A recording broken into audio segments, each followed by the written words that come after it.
வாக்குத்தத்தங்களோடு உட்கார்ந்து சொல்றேன். 2 நாளாகமத்தின் புஸ்தகத்திலிருந்து 26வது அதிகாரத்திலே 5வது வசனத்தை தேவன் இந்த மாதத்தில் நமக்கு வாக்குத்தத்தமாய் தந்திருக்கிறார். 2 நாளாகமத்தின் புஸ்தகம் பக்கம் 572வது பக்கத்தில் 572வது பக்கத்தில் 26வது அதிகாரத்தில் 5வது வசனத்தை தேவன் நமக்கு வாக்குத்தத்தமாய் தந்திருக்கிறார். அது பர்டிகுலரா சில வரியை கர்த்தர் நமக்கு தந்திருக்கிறார். நான் வாசிக்கிறேன். தேவனுடைய தரிசனங்களில் புத்திமானாய் இருந்து சகரியாவின் நாட்களிலே தேவனை தேட மனதாய் இருந்தான். இதுதான் நம்முடைய வாக்குத்தத்தம். அவன் கர்த்தரை தேடின நாட்களில் தேவன் அவன் காரியங்களை வாய்க்க செய்தார்.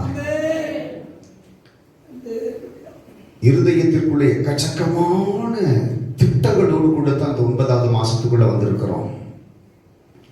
மாம்சமா நம்ம இப்படி நினைப்போம், 9வது மாசம் எல்லாம் ஒரு ஃப்ரீ ஆயிடுச்சுனாக்கா அதுக்கு பிறகுதான் நம்ம சில காரியங்கள் எல்லாம் நம்ம செய்யணும் வைக்கணும் சொல்லி பயங்கர திட்டங்களோடு கூட இருப்போம். ஆனா ஆண்டவர் என்ன சொல்றாரு? ஆண்டவரை தேடுவதற்குரிய ஒரு ஸ்லாக்கியத்தை தந்திருக்கிறாரு. ஆண்டவரை தேட கற்றுக்கொள்ளுங்கள், உங்க காரியத்தெல்லாம் கர்த்தர் வாய்க்க பண்ணுவார். ஆண்டவர் அழகா சொல்றாரு, கர்த்தரை தேடின நாட்களில் அவன் காரியங்கள் தேவன் வாய்க்க செய்தாராம். ஒரு ஆமென் சொல்லுங்க பார்க்கலாம். எல்லா வாய்களும் திறந்து மனப்பட்டு சொல்லுங்க, நான் கர்த்தரை தேட போகிறேன். சத்தமா சொல்லுங்க, இன்னும் சத்தமா, நான் கர்த்தரை தேட போகிறேன். நான் கர்த்தரை தேட போகிறேன். என் காரியங்களை தேவன் வாய்க்க பண்ண போகிறார். ஆமென், அல்லேலூயா. அது எதுவா இருந்தாலும் சரிங்க, ஆண்டவரை தேடுகிற கர்த்தருடைய பிள்ளைகளுக்கு சகல காரியமும் கர்த்தர் நன்மையாக இருக்கிறார். அல்லேலூயா சொல்லுங்க பார்க்கலாம். அல்லேலூயா. வேதம் சொல்லுகிறது, சிங்கக்குட்டிகள் தாழ்ச்சி அடைந்து பட்டினியாயிருக்குமா? சிங்கத்துக்கு கூட இறை கிடைக்காத ஒரு சூழல் ஏற்படுமா?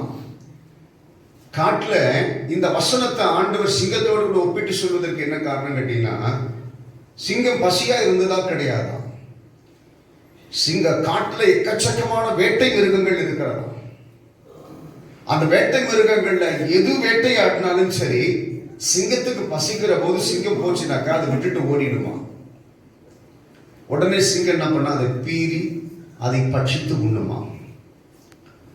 அந்த சிங்கம் கூட ஒருவேளை உணவில்லாமல் கஷ்டப்படக்கூடிய ஒரு சூழல் வந்தாலும் சரி, கர்த்தரை தேடுகிற உனக்கும் எனக்கும் ஒரு நன்மையும் குறைபடாது.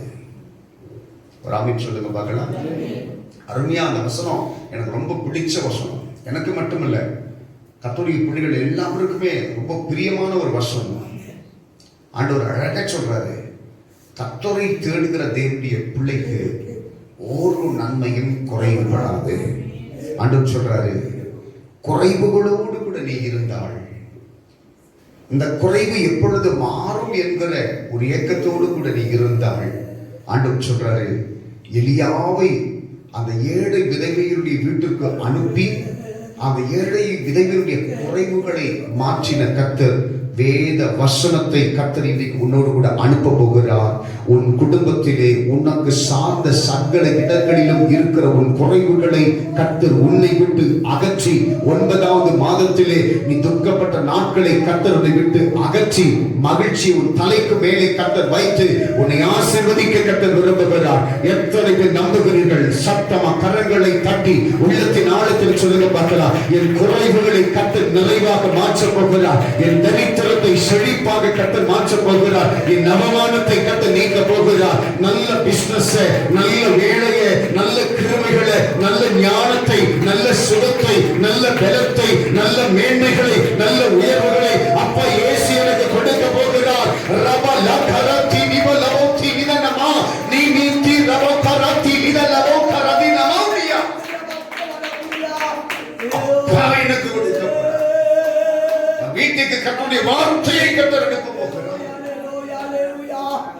இனிமேல் யாரையும் பார்த்து சொல்லாதீங்க,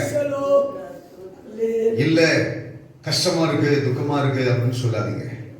இயேசு எல்லாவற்றையும் மாற்ற போகிறார். கவர்மெண்ட் ஒரு ஆர்டர் போட்டிருக்கிறாங்க, இன்றையிலிருந்து எல்லாமே தளர்க்கப்படுகிறதுன்னு சொல்லி. ஆண்டவர் ஒரு ஆர்டர் போட்டிருக்கிறாரு, உன் ஆவிக்குரிய வாழ்க்கையில சகலமும் ஆசீர்வாதமாக மாறும்.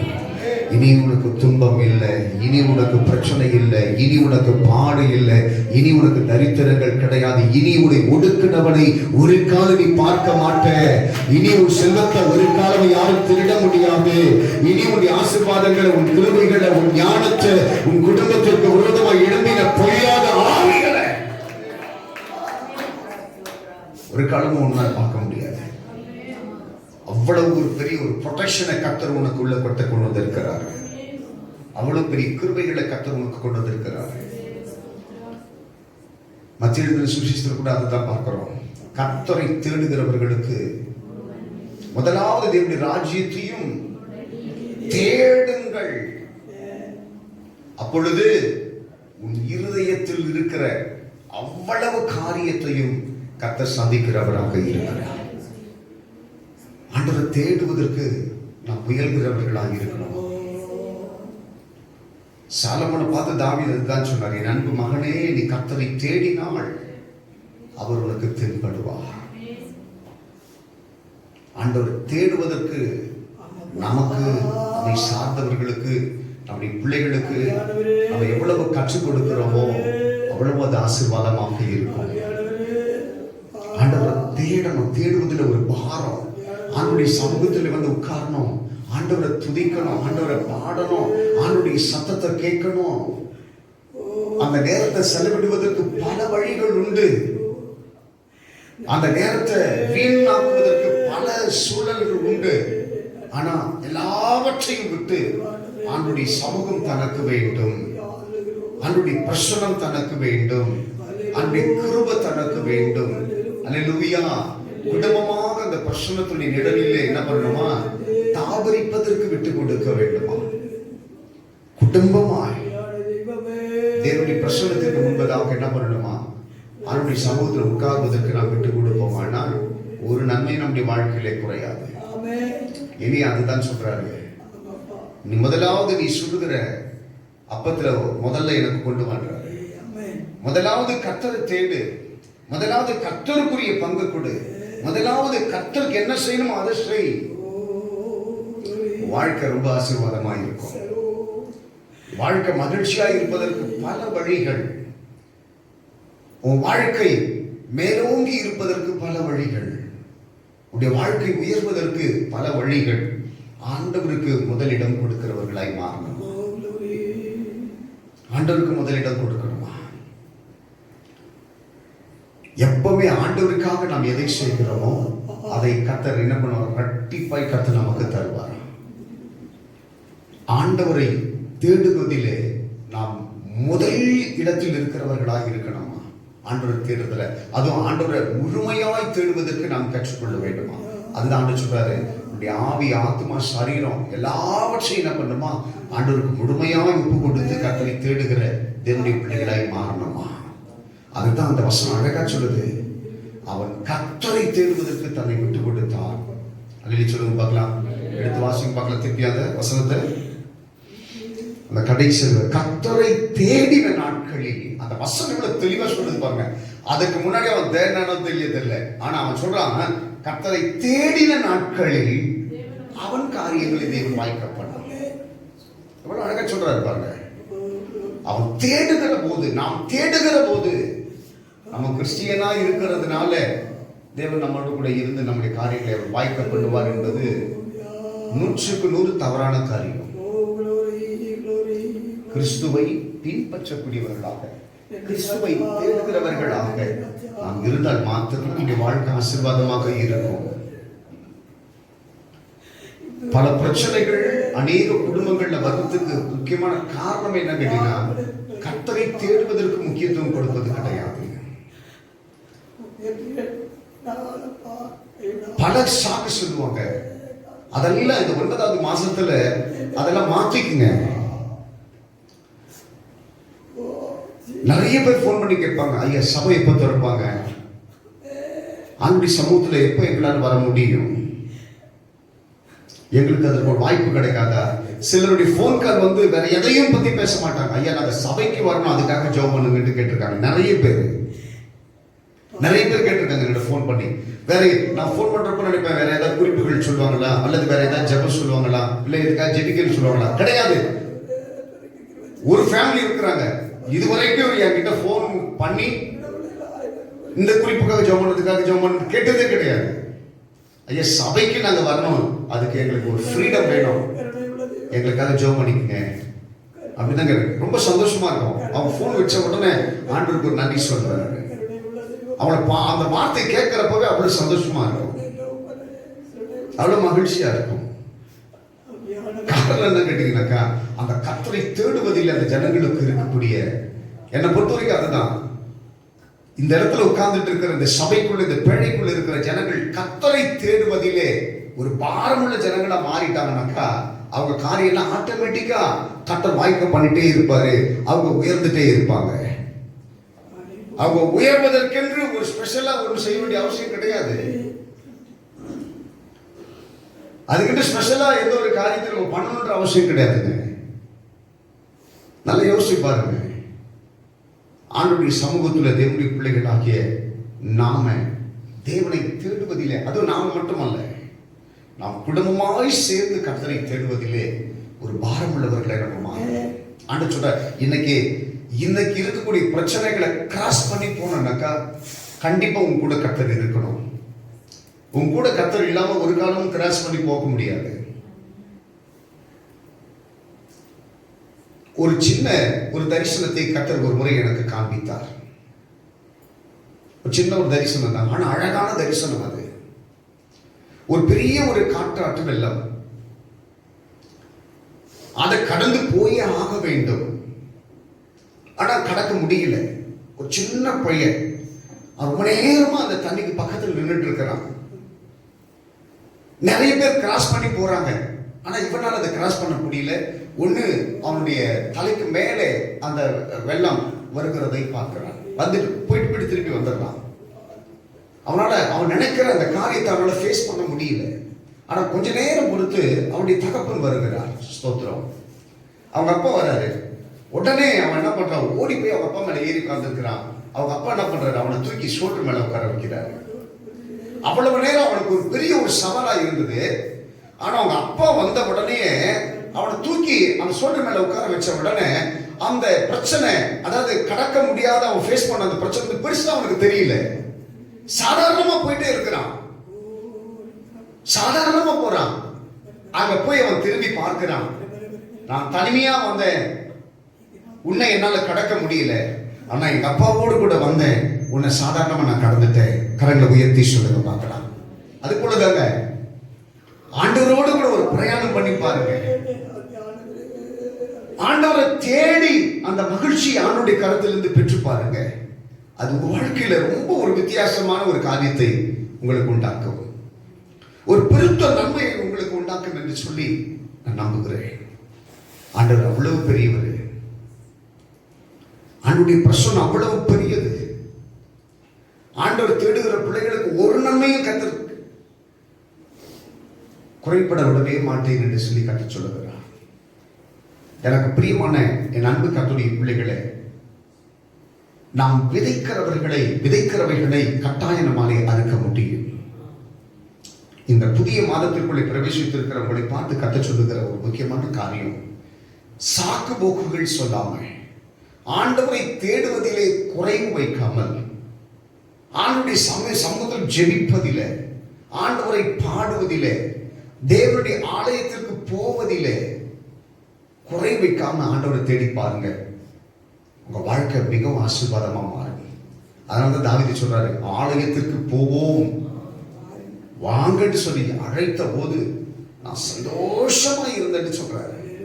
ஆண்டவரை தேடுறதுக்கு ஒரு வாய்ப்பு கிடைச்சதுனாக்கா அவ்வளவு மகிழ்ச்சியா இருக்கும். எனக்கு ஒரு வாய்ப்பு கிடைச்சதுனாக்கா கர்த்தருடைய சமூகத்தில் உட்கார்றதுக்கு, நாங்க நிறைய இடங்கள்ல போறதுனால நிறைய அனுபவங்கள் தெரியும். நிறைய பேர் சொல்றாங்க, ஐயோ சபையில போய் எங்களால் ஆராதிக்கவே முடியலையா. என்னை பார்ப்பதற்கு ஒரு சகோதரி வந்திருந்தாங்க. அந்த சகோதரிக்கு நம்முடைய லிங்க் எல்லாம் அனுப்புறப்போ அவங்க சொன்னாங்க, என்னுடைய உறவினருக்கு நான் இதை அனுப்பி கொடுப்பேன். அவங்க சொல்லுவாங்க, இந்த இடைப்பட்ட காலத்துல சபையில் ஆராதனைகள், தேவனுடைய வார்த்தைகள் கேட்க முடியாம கஷ்டப்பட்டு இருக்கிற நேரத்துல இந்த வார்த்தைகள் எங்களுக்கு ரொம்ப ஆறுதலா இருந்தது. இதை நான் வற்புறுத்தி கேட்பேன், எனக்கு அனுப்பி கொடுங்க அப்படின்னு கேட்பேன். அந்த பாரம் நிறைய பேர் எப்போ சபை திறக்கப்படும் என்று நேற்றைய அந்த 31ஆம் தேதி நியூஸ் வந்தபோது, 30ஆம் தேதி நியூஸ் வந்தபோதே அவ்வளவு மகிழ்ச்சியா இருந்தோம். எவ்வளவு பேருக்கு அந்த சந்தோஷம் இருந்ததுன்னு தெரியல. சபைகள் எல்லாம் திறக்கலான்னு சொன்ன உடனே அவ்வளவு சந்தோஷம். காரணம்னா கர்த்தரை தேடுவதற்கு மீண்டும் நமக்கு ஒரு வாய்ப்பை கர்த்தர் கொடுத்திருக்கிறார். ஆண்டுடைய சமூகத்தில் உட்கார்றதுக்கு, ஆண்டுடைய வார்த்தைகளை கேட்பதற்கு. பாருங்க, ஆண்டவரை தேடுவதின் நிமித்தமாகத்தான் நாம் சந்திக்கிற பிரச்சனைகளை கர்த்தர் நம்மளை விட்டு என்ன பண்ணுவாரா, அப்புறப்படுத்துகிறவராக இருக்கிறார். அதான் வசனம் தான் சொல்லுங்க, கர்த்தரை தேடுகிறவர்களுக்கோ. சத்தமா சொல்லுங்க பார்க்கலாம். அந்த வசனத்தை திரும்ப எடுத்து வாசிக்க பார்க்கலாம். சங்கீதங்களின் புஸ்தகம் 38வது அதிகாரம்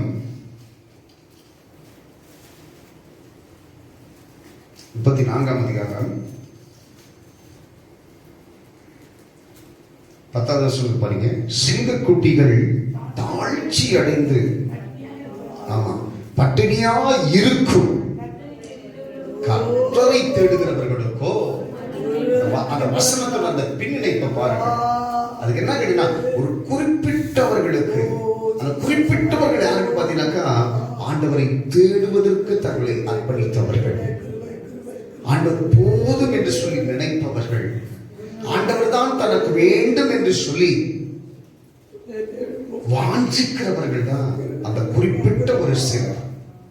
உண்மையாக சொல்றேன், என் வாழ்க்கையில எவ்வளவோ பசி, பட்டினி, நெருக்கங்கள், வேதனைகள், கைவிடப்பட்ட நிலைகள் எல்லாம் இருந்தது. எல்லாத்தையும் சந்திச்சிருக்கிறேன், ஸ்தோத்திரம். ஆனா எப்ப முழுமையாய் கர்த்தரை தேடுவதற்கு, எப்போ ஆண்டவர் மாத்திரம் போதும், வேற எதுவுமே வேண்டாம் சொல்லி எப்போ என் இருதயம் நினைக்க ஆரம்பிச்சதோ, அப்பயே வாழ்க்கையை கர்த்தர் மாற்ற ஆரம்பிச்சிட்டார். ஆனா எத்தனையோ வழிகள் எல்லாம் நடந்து பார்த்தேன். உயர்வதற்கு என்னென்ன பண்ணலாம், என்னென்ன செய்யலாம் பார்த்தேன். ஒரு வழியும் எனக்கு பலன் கொடுக்கவே இல்லை. ஆனா ஆண்டவரை தேட ஆரம்பித்த போது என் வாழ்க்கை மாற ஆரம்பித்தது. என் பிரச்சனைகள் மாற ஆரம்பிச்சிச்சு. சமாதானமான ஒரு வாழ்க்கையை கற்றுக் கொடுக்க ஆரம்பிச்சார். யாருக்கும் கிடைக்காத ஒரு வாக்கியத்தை என் வாழ்க்கையில கற்று தந்திருக்கிறார். வாழவே முடியாதுன்னு சொல்லி நினைச்சாங்க, வாழவே முடியாதுன்னு சொல்லி நினைத்த என் வாழ்க்கையை ஆசீர்வாதமா கர்த்தர் இன்னைக்கு மாற்றி வச்சிருக்கிறது. காரணம், இன்னைக்கு எத்தனையோ தேவனுடைய பிள்ளைகளுடைய அன்பை தேவன் எனக்கு கிடைக்க செய்திருக்கிறார். நான் கர்த்தரை ஸ்தோத்திரிக்கிறேன். அவ்வளவு கிருபைகளை பெறுவதற்கு என்ன காரணம் கேட்டீங்கன்னா, கர்த்தரை தேடுகிற ஒரு பாக்கியத்தை கர்த்தர் எனக்கு தந்திருக்கிறார். அது எந்த ஒரு சிச்சுவேஷன், எந்த ஒரு சந்தர்ப்பங்கள் ஆனாலும் சரி. நேற்றைக்கு கிட்டத்தட்ட 11 ஆயிடுச்சு ஆத்தூர்ல இருந்து வந்தது. நாங்க யோசிச்சு பாருங்க, எத்தனை மணிக்கு படுத்திருப்போம், எத்தனை மணிக்கு எழும்பியிருப்போம்னு சொல்லி. பாரம். ஆண்டுடைய சமூகத்தில் காத்திருந்தனாக்கா நம்முடைய தேவைகளை கர்த்தர் சந்திப்பார். ஆண்டவரை தேடினாக்கா கர்த்தர் நம்மளை உயர்த்துவார். என் ஜனத்திற்கு ஒரு வழியை கர்த்தர் கொடுப்பார். ஒரு மாற்றங்களை கர்த்தர் கொண்டு பண்ணுவார். ஒரு சமாதானத்தை கர்த்தர் கொடுப்பார். என் ஜனத்தோடு கூட கர்த்தர் இருப்பார். சொல்லி சொல்லுங்க பார்க்கலாம். ஒரு தகப்பன் கடுமையான கஷ்டப்படுவாரா, ஆனா அந்த கஷ்டத்தை கூட சந்தோஷமா படுவாரா. காரணம் கேட்டீங்கன்னா, இதில் கிடைக்கக்கூடிய கூலி என் பிள்ளைகளுடைய பசியை ஆற்றும் என்கிற ஒரு நம்பிக்கை இருக்கிறதுனால தான் இன்னைக்கு அந்த பாடுகள் வழியாக தான் நான் கடந்து போயிட்டு இருக்கிறேன். ஆனா கர்த்தர் என்னோடு கூட இருக்கிறார்.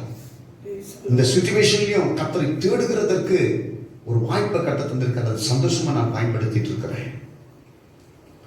நீங்களும் உங்க பிரச்சனைகள் மாறுவதற்கு, உங்கள் பாடுகள் மாறுவதற்கு, உங்களுடைய சிச்சுவேஷன் மாறுவதற்கு முழுமையா கர்த்தரை தேடுவதற்கு ஒப்பு கொடுங்கள்.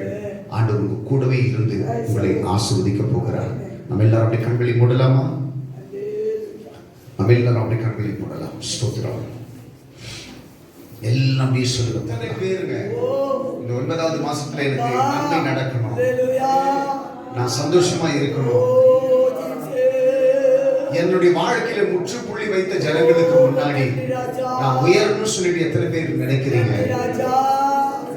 ஒரு சொந்த இடத்தை கர்த்தர் எனக்கு கொடுக்கணும், ஒரு நல்ல வீட்டை நான் கட்டணும், எனக்கு நல்ல ஒரு பிசினஸ் நடக்கணும், எனக்கு நல்ல ஒரு வேலை கிடைக்கணும், குடும்பம் மனைவி பிள்ளைகளோடு கூட சந்தோஷமா இருக்கணும், எனக்கு என்னுடைய குடும்பத்துல வியாதிகள் நீங்கணும், பிரச்சனைகள் நீங்கணும், எனக்கு விரோதமாய் இருக்கிற பொல்லாத ஆவிகள் அழிக்கப்படணும் சொல்லி எத்தனை பேர் நினைக்கிறீங்க? ஆண்டு சொல்லக்கூடிய ஒரே ஒரு டிப்ஸ், ஆண்டவரை முழுமையாய் தேடுவதற்கு உன்னை விட்டுக் கொடு. எல்லா காரியங்களையும் ஆண்டவருக்கு பிறகே வை, ஆண்டவருக்கு முன்னாடி வைக்காத, ஆண்டவருக்கு பிறகே கொண்டு வா. ஆண்டவர் சொல்றாரு, ஆண்டவருக்கு பிறகு நீ எதை வைக்கிறாயோ, ஆண்டவர் சொல்றாரு, எல்லாவற்றையும் உனக்கு முன்பதாக கொண்டு வந்து உனக்கு கொடுத்து உன்னை ஆசீர்வதிப்பதற்கு, உன் தேவைகளை சந்திப்பதற்கு, உனக்கு நன்மை செய்கிறதற்கு, எல்லாருடைய கண்களுக்கு முன்பதாக உன்னை உயர்த்துவதற்கு. நீ சொல்லிட்டு இருக்கிறல்ல, இந்த பாடுகளை என்னால கடக்க முடியல, இந்த பிரச்சனைகளை என்னால கடக்க முடியல, நான் வாழ்வதா சாவதா என்று சொல்லி நாம் போராடி கொண்டிருக்கிற அந்த போராட்டங்கள், ஓ ரிபால கரத்தி நமனியா கர்த்தர் சொல்லுகிறார், அதில் நீ மூழ்கி போய்விடக் கூடாது என்பதற்காகத்தான் இந்த 9வது மாதத்தை கர்த்தர் உன்னுடைய கரங்களிலே தந்து, தேவனை தேடு, தேவனை தேடு, தேவனை தேடு என்று சொல்லி கர்த்தரை தூக்கி எடுக்க போகிறதை கர்த்தர் வெளிப்படுத்துகிறார். கர்த்தரை தூக்கி எடுக்க போகிறார். தைரியமாயிரு. உனக்கு விரோதமாக ஒரு கரங்கள் கூட உயர்த்தப்படாது, உனக்கு விரோதமாய் ஒரு வாய்கள் கூட எழும்பாது. தேவனாகிய கர்த்தர் நான் உன்னோடு கூட இருந்து 9வது மாதத்திலே மாற்றங்களை கொடுப்பேன், நன்மையானவைகளை செய்வேன், உன்னை எல்லா தீமைகளுக்கும் விலக்கி பாதுகாப்பேன், குடும்ப உறவுகளை பலப்படுத்துவேன்.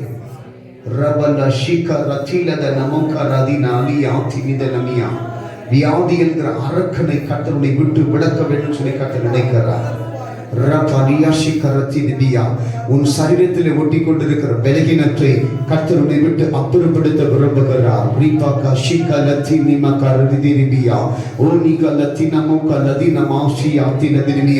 சமாதானத்தை விரும்புகிற உன் வாழ்க்கையில சமாதானம் கிடைக்கும் என்று சொல்லி நினைக்கிறாய் அல்லவா? கர்த்தர் சொல்லுகிறார், சமாதானத்தை நான் உனக்கு கிடைக்க பண்ணுவேன், சமாதானத்தை நான் உனக்கு கிடைக்க பண்ணுவேன். விரிசல்களை உன்னை விட்டு அகற்றுவேன் என்று சொல்லி கர்த்தர் சொல்லுகிறார். எல்லாம் சொல்லுங்க பார்க்கற, வாய்களை திறந்து அப்பாவுக்கு நன்றி, அப்பாவுக்கு நன்றி, அப்பாவுக்கு நன்றி, அப்பாவுக்கு நன்றி. கர்த்தர் சொல்லிட்டாரு, உன் காரியங்களை கர்த்தர் வாய்க்க பண்ண போகிறார், உன் இருதயத்தின் நினைவுகளை கர்த்தர் வாய்க்க பண்ண போகிறார், உன் தேவைகளை கர்த்தர் சந்திக்க போகிறார், உனக்கு பக்கபலமாய் கர்த்தர் இருந்து நடத்த போகிறார். உன் கூடவே ஆண்டுடைய இறக்க, ஆண்டுடைய கரம் இருந்து நடத்த போகிறது, ஆண்டுடைய பிரசன்னம் இருந்து நடத்த போகிறது. நிமாலா ஷதர்யாதி நிகலதுரியா நிமகதுரியாம் தினிதனமா கரதிரவாலியா. பரிசுத்தமானவர், இந்த நல்ல வேலைக்காக நாங்கள் நன்றியோடு கூட வைத்துதிக்கிறோம். இந்த ஒரே பற்புத சபை பேழைக்குள்ளே உட்கார்ந்து இருக்கிற ஒவ்வொரு கர்த்தருடைய பிள்ளைகளையும் கரத்தில் நான் தருகிறேன். இந்த 1ஆம் தேதி என் அன்பு பிள்ளைகளுக்காக ஜெபிக்க, என் அன்பு பிள்ளைகளுக்காக திறப்பிலே இருக்க கர்த்தர் கொடுத்த எல்லா கிருபைகளுக்காகவும் நான் கர்த்தரை ஸ்தோத்திரிக்கிறேன். அப்பாவுடைய இரக்கம், கிருபை, சமாதானம் என் அன்பு பிள்ளைகளோடு கூட இருந்து அவளை நடத்தி, அவளை உயர்த்தி, அவளை ஆசீர்வதித்து, அவளை பாதுகாக்க, அவளை நன்மையினால் நிரப்ப கர்த்தர் உதவி செய்யும். தேவனுடைய மகிமை விளங்கட்டும்.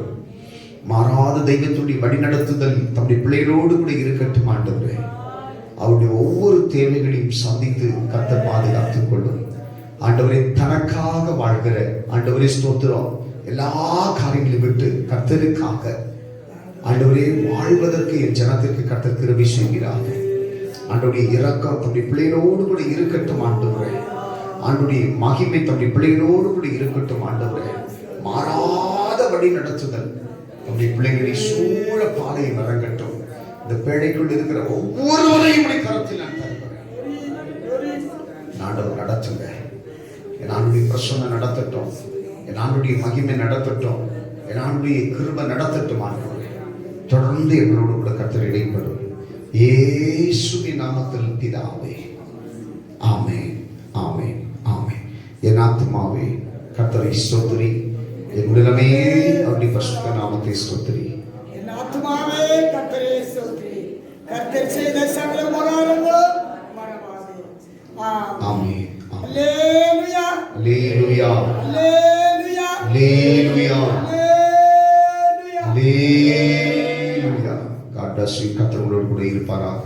ஆமென். தனிப்பட்ட ஜெபங்கள்ல ஒவ்வொருவருக்காக நான் ஜெபிக்க கடமைப்பட்டிருக்கிறேன். நான் ஜெபிக்கிறேன்.